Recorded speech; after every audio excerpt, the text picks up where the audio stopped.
அனைவருக்கும் வணக்கம். நாம் இன்று தமிழ் கற்கலாம் வாங்க வகுப்பில் அம்மா எழுதி பழக உள்ளோம்.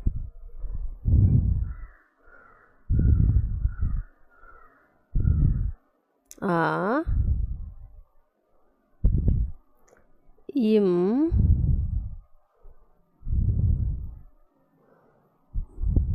மா அம்மா.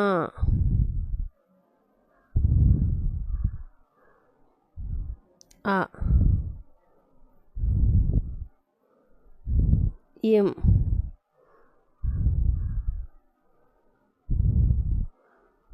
மா அம்மா.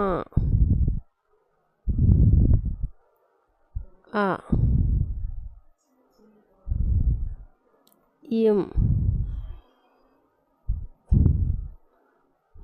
மா அம்மா.